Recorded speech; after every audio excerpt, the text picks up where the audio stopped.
त्यांना स्वतःसाठी मागाय काय येणार नाही।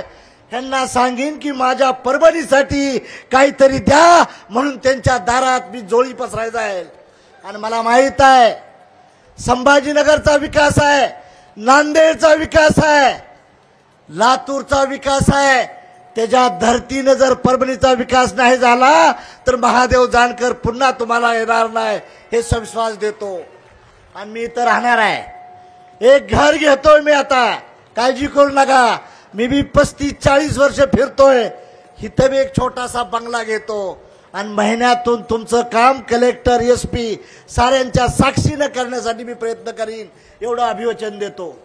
मला इंग्लिश येतं, 17 भाषा येतात दादा, 17 भाषा येतात। खासदारकीच्या ठिकाणी इंग्लिश चांगलं लागतं, हिंदी चांगलं जातं आणि मला ते चांगलं येतं।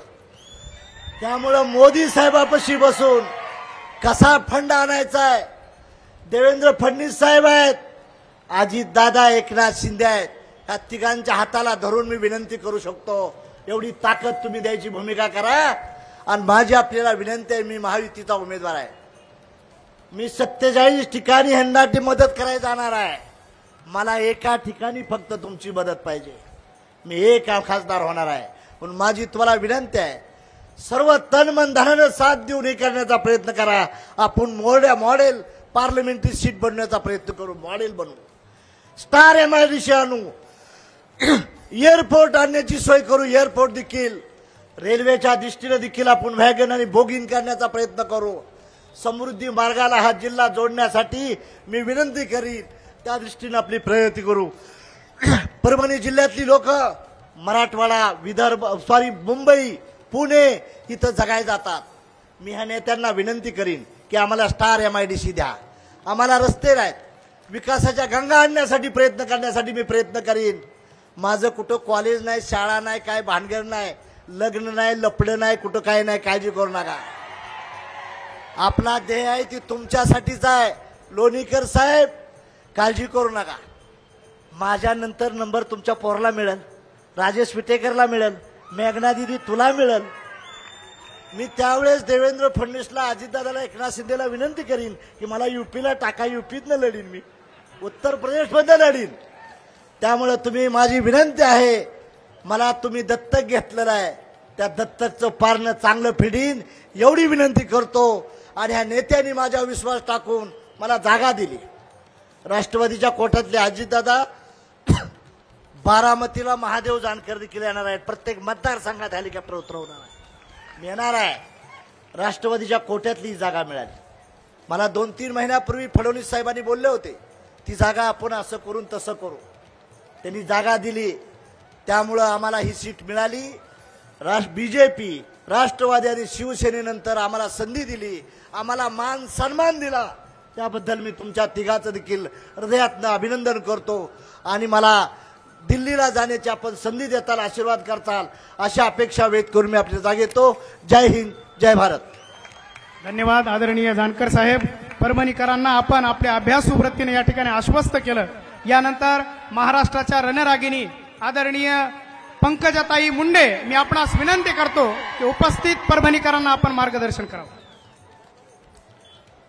आज महायुतीचे उमेदवार आमचे बंधू महादेवरावजी जानकर यांच्या प्रचारार्थ आयोजित या सभेला मंचावर उपस्थित या राज्याचे उपमुख्यमंत्री आदरणीय देवेंद्रजी फडणवीस, मंचावर उपस्थित उपमुख्यमंत्री आदरणीय अजितदादा पवार, आमचे सहकारी बबनरावजी लोणीकर, आमदार रत्नाकर गुट्टे, आमदार मेघना बोर्डीकर, आमदार बाबाजानी दुरानी, आमचे सहकारी सदाभाऊ खोत, राजेशजी विटेकर, माजी आमदार मोहन फड, माजी आमदार रामप्रसादजी बोर्डीकर, माजी आमदार विलासरावजी खरात, या मंचावर उपस्थित संजय केणेकर, राहुल लोणीकर, संतोष मुरकुटे, सौरभ परिहार, उपस्थित सर्व मान्यवर आणि महादेव जानकर यांच्या नामनिर्देशनासाठी आणि त्यांच्या विजयाच्या निश्चयासाठी त्यांच्यावर प्रेम करणाऱ्या आलेल्या सर्व जनता जनार्दनाला माझा नमस्कार. जय मल्हार. मी आज इथे प्रचाराच्या या सभेला आले. मला काल महादेवजी जानकर यांनी फोन केला आणि त्यांनी सांगितलं मी फॉर्म भरतोय. आज 1 एप्रिल आहे. मला आधी वाटलं की एप्रिल फुलच करायलेत.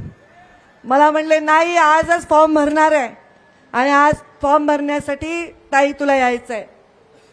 त्यांनी मला फोन नसता केला तरी माझ्या आत्तापर्यंतच्या परंपरेनुसार त्यांची काळजी घेण्यासाठी आणि त्यांच्या कार्यक्रमाला यशस्वी करण्यासाठी मी हातभार लावण्यासाठी आलेच असते. याच्यात कुठल्याही शंका असण्याचं कारण. मला आठवतो तो दिवस जेव्हा महादेव जानकरांच्या कार्यक्रमाला चौंडीला मी आणि मुंडे साहेब गेलो होतो आणि तेव्हा मुंडे साहेबांनी सांगितलं होतं की माझ्या वारस पंकजा मुंडे आहे तरी मी महादेव जानकरांना माझा मुलगा मानतो.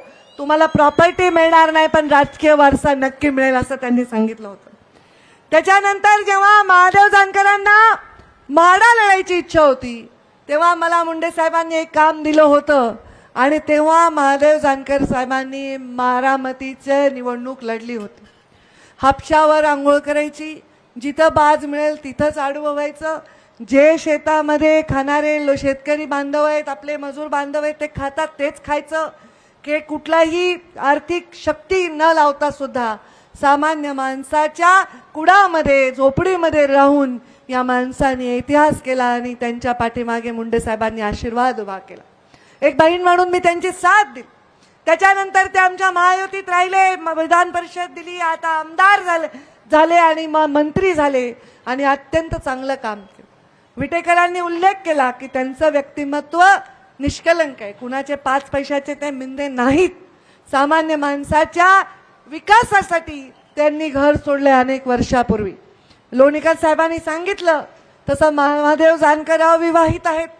त्यांना काही परिवारासाठी 4 पैसे कमवायची कुठलीही आशा नाही आणि त्याच्यानंतर आता ते इथे आल्यामुळे असा आरोप होत असेल की ते बाहेरून आले तर असं विचार करण्याचं कारण नाही. या महाराष्ट्राच्या हितासाठी, सामान्य माणसांसाठी, भटक्या विमुक्तांसाठी काम करणारा माणूस भटकत राहत असतो, तो एका जागी राहत नाही. आणि तुमच्या विकासासाठी बारामतीत सुरू झालेला प्रवास भटकत भटकत येऊन परभणीमध्ये थांबले.